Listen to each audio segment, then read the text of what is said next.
Welcome to our channel. Cricketer Chahal అయార్ అలానే ధనశ్రీ ఇద్దరు డైవర్స్ తీసుకున్నట్టు తెలుస్తోంది. ఈ మధ్యకాలంలో నిజంగా సెలబ్రిటీస్కి డైవర్స్ అనేది ఒక సింపుల్ వార్డ్లో అయిపోయింది. సో దీని గురించి డిస్కస్ చేద్దాం. ప్రస్తుతం మనతోటి సినీ క్రిటిక్ దాసరి విజ్ఞాన్ ఉన్నారు. Hi sir. అయితే క్రికెటర్ ఉన్నారు కదా, అయితే డైవర్స్ తీసుకున్నట్టుగా తెలుస్తుంది. ఏంటి సార్ ఇష్యూ అసలు? చాహల్ ధనశ్రీ అనే అమ్మాయిని పెళ్లి చేసుకున్నాడు. మంచి క్రికెటర్, మనకు తెలిసిన అతనే. సాధారణంగా ఏ సినిమా సెలబ్రిటీయో లేకపోతే యూట్యూబ్లో ఉండే సెలబ్రిటీసో ఇన్స్టా ఇన్ఫ్లుయెన్సర్సో ఇట్లా బాగా కొంచెం పాపులర్ ఫిగర్స్ ఎప్పుడైనా సరే కలిసి ఉంటే అబ్బాయిరే కలిసి ఉన్నారే వీళ్ళు, విడిపోతే వీడు విడిపోయారంట కదా అనే వార్తలు బయటకు వస్తాయి. రెగ్యులర్గా బయట ప్రపంచంలో రోజుకు చాలా విడాకులు అవుతున్నాయి, రోజుకు చాలా పెళ్ళిళ్ళు అవుతున్నాయి. బట్ కాకపోతే ఏంటంటే సెలబ్రిటీలు కొంచెం ఫేమస్ పర్సన్స్ విడిపోయినా కలిసి ఉన్నా అదొక అంశం, నలుగురు మాట్లాడుకోవాలి. అరుగు మీద కూర్చోనో వైన్ షాప్ వెనకాల తాగుతూనో ఈ ముచ్చట్లు చెప్పుకుంటే కానీ ఆ రోజు తీరినట్టు ఉండదు. పోన్లే మన కర్మ, మనం కూడా ఆ ముచ్చట్లు చెప్పుకుందాం కాసేపు.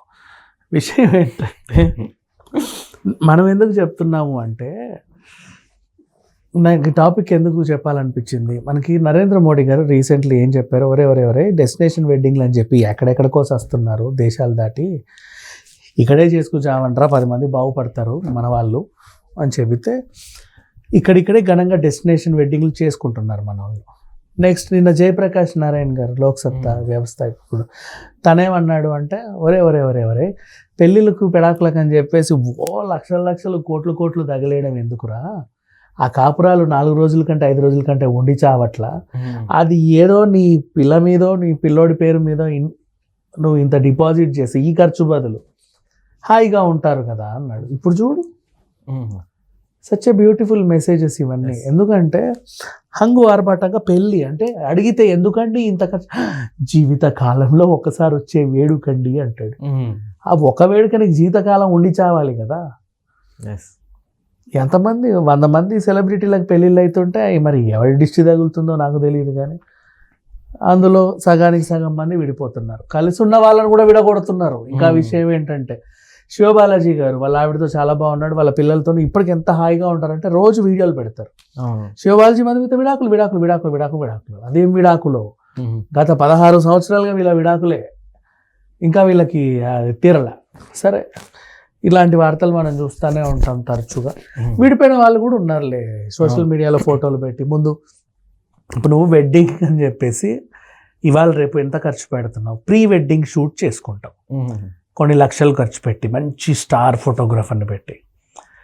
నువ్వు విడిపోతున్నావు అని తెలిసిన వెంటనే ఆ ఫోటోలు ఆమె డిలీట్ చేస్తుంది, ఆమె ఫోటోలు నువ్వు డిలీట్ చేస్తావు. మరి ఇంకెందుకు తీసుకోను అద్భుతమైన షూటు, వేస్ట్ ఖర్చు. నెక్స్ట్ మళ్ళీ ఈవెంట్ని గ్రాండ్గా సెలబ్రేట్ చేసి పెద్ద ఆకాశం అంతా పందిరేసి మొత్తం ఊర్లో ఉన్నోళ్ళని లేని వాళ్ళందరూ పిలిచి అక్కడ పెడతావు, నేనేదో ఘనకార్యం చేస్తున్నాము అని. వాళ్ళు కూడా వచ్చి మిమ్మల్ని చూసి వాళ్ళు కూడా 2 సెల్ఫీలు దిగి అరే భలే ఉన్నారే మీరు అని చెప్పి ఓ గిఫ్ట్ మీ మొహాన కొట్టి పోతారు. సరిపోయింది వచ్చిన పాపానికి. మీరేమైనా కలిసి ఉన్నారా? లే. నెక్స్ట్ ఆ తర్వాత భోజనాలు, ఈ నుంచి ఆడిదాకా అసలు లేని ఐటమ్ ఇక్కడ ఉండొద్దు అని చెప్పి ఫ్రూట్స్ 10 రకాలు, ఐస్ క్రీమ్లు 10 రకాలు, సలాడ్లు 30 రకాలు, అన్నీ నాన్ వెజ్లు వెజ్లు అన్నీ నుంచి అర్థపరిచేస్తావు. లైవ్ కౌంటర్లు, మళ్ళీ స్వీట్లు గీట్లు అన్నీ. వచ్చిన వాడు అన్ని తింటాడా అంటే లేదు. బట్ ఏదో మన ప్రదర్శన మేము చెప్పే అంటే చూపించుకోవడానికి వెండి పెళ్ళాలు పెట్టి మరి పోనీ అంత బాగా దీని దీర్ఘ సుమంగళి భవ అని దీవిస్తే అది ఏమైనా కొంచెం 4 రోజులన్నా కలిసి ఉండి చచ్చారా? అబ్బే, సంవత్సరం తిరిగితే చాలు వెంటనే విడాకులు. నీ ఫోటోలు ఆమె దియ్య, ఆమె ఫోటోలు నువ్వు దియ్య, ఇద్దరు కలిసి ఎడమొహం పెడమొహం, ఇంటి పేరు మార్చుకోవడం, మీతో వాళ్ళందరూ మీ గురించి వాగోవడం, వీళ్ళు విడిపోతారన్నారన్నా విడిపోతారు, సరేలే ఏదో ఒక రోజు నువ్వే ప్రకటించి చెప్పేస్తా మేము విడిపోయామని. ఇప్పుడు చాహల్ వీళ్ళకి కూడా ధనశ్రీ వీళ్ళ ఇబ్బంది ఏంటంటే, అప్పుడెప్పుడు 6 నెలల క్రితం కోర్టులో పెట్టుకుంటే వాళ్ళు కొంచెం కూలింగ్ పీరియడ్ ఒకటి ఇచ్చారు. అంటే ఇంకోసారి ఆలోచించుకోండి విడిపోయే ముందు అని. లేదు నాకు భరణం కావాలి అని అడిగితే 4.75 కోట్లు, 25 లక్షలు తక్కువ 5 కోట్లు. ఈయన స్థాయికి తక్కువేలే, క్రికెటర్ కదా, ఎంతో డిమాండ్ చేసింది. ఆయన 2.37 ఎంతో ఇచ్చాడంట. ఇప్పుడు ఇంకా కొంచెం ఇస్తానన్నాడు, ఇవ్వనని చెప్పాల. నాకు ఇంకా పూర్తిగా అందలేదు అని చెప్పి మళ్ళీ కోర్టుకి ఎక్కింది. కోర్టు ఏమో కూలింగ్ పీరియడ్ని కూడా రద్దు చేసి సర్లే చావండి అని. ఇంకేం చేస్తారు బేసికల్లీ. పెళ్ళిళ్ళు చేసుకునే వాళ్ళందరూ కూడా పెళ్ళిళ్ళు నార్మల్గా జయప్రకాష్ గారు చెప్పిన విషయం నాకు బాగా నచ్చింది. మామూలుగా పెళ్ళిళ్ళు చేసుకోండి, అంత హంగువారు బట్టలు అవసరంలా, మామూలుగా చేసుకోండి, సింపుల్గా అందరికీ బఫే పెట్టించండి, ఇనఫ్. అంత అవసరం లేదు. నువ్వు విడిపోయినా కలిసినా లేవనుకోరు, పెద్దగా వార్త అవ్వదు. నువ్వు పెళ్ళిని ఒక న్యూస్ చేసినా, ఫోటోగ్రఫీని ఒక న్యూస్ చేసినా, నీ విడాకులు అంతకుమించి న్యూస్ అవుతాయి. నవ్వుకుంటారు, ఈ మాత్రం దానికి అంత ఖర్చు పెట్టారా అని.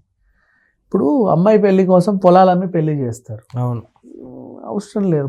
పొలాల్లోనే ఉంచు, ఆ పేరు మీద రాసేయి, పెళ్ళి నార్మల్గా చేయి. రేపు ఒకవేళ వాడు వదిలేసి వచ్చినా ఈ పొలము ఆ ల్యాండ్తోనో ఆవిడేదో చేసుకుంటుంది.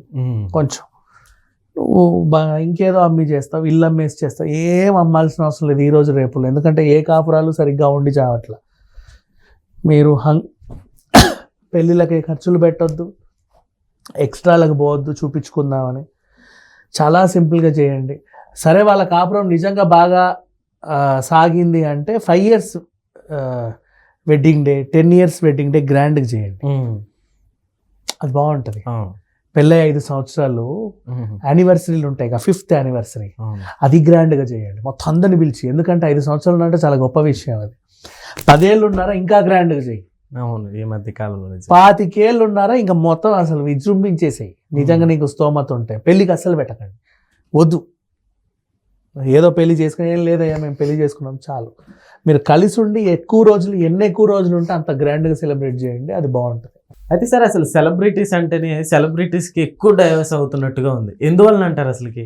సెలబ్రిటీస్కి ఎక్కువ డైవర్స్ రెగ్యులర్ గా కూడా సెలబ్రిటీకి డైవర్స్ అయితేనే అందరు మాట్లాడుకుంటారు కాబట్టి ఏదో ఎక్కువ ఇవే అయ్యాయి అనుకుంటాం మనం. ఇప్పుడు ఈ రోజు ఒక డైవర్స్, 6 నెలలకు డైవర్స్ అయ్యిద్ది. గతంలో వాళ్ళు, ఇప్పుడు వీళ్ళు ఇండస్ట్రీలో అందరూ విడిపోతున్నారని చెప్పేస్తారు, కానీ ఈ 6 నెలల్లో బయట 6 లక్షల విడాకులు అవుతాయి. ఓకే, వీళ్ళ గురించి మాట్లాడుకుంటాం కాబట్టి వీళ్ళు లైమ్ లైట్లో ఉంటారు. మళ్ళీ ఇంకోటి వార్త, ఇప్పుడు విడాకులు ఇచ్చినందుకు చాహల్ని అసలు ఇంకోసారి క్రికెట్ ఆడనిస్తారా లేదా అంటారు.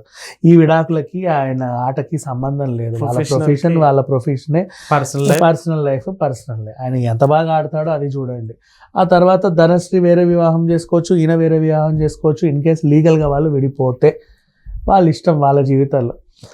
ప్రతి ఒక్కరి జీవితం గురించి ఎవరు మాట్లాడొద్దు. అందుకే నేను కూడా వీళ్ళ జీవితం గురించి మాట్లాడలా, బేసిక్గా జనరల్ చేసి చెప్పాను. నా ఉద్దేశం ఏంటంటే పెళ్ళిళ్ళకి ఎక్కువ ఖర్చులు పెట్టకండి అని.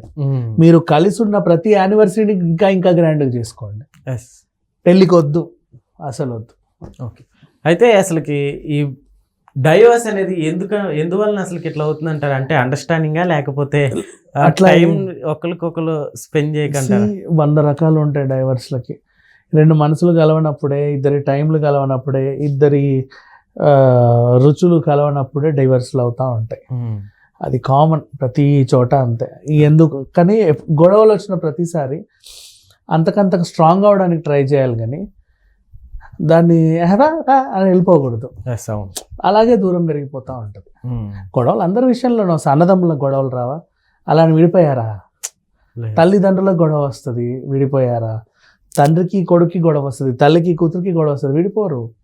ఒక భార్యాభర్తలే ఎందుకు విడిపోతారు అంటే, ఆమె ఎక్కడి నుంచి వస్తుంది, ఈయన ఎక్కడి నుంచి వస్తారు, అభిప్రాయాలు కలవు. ఇది ఓకే సార్, థ్యాంక్ యూ.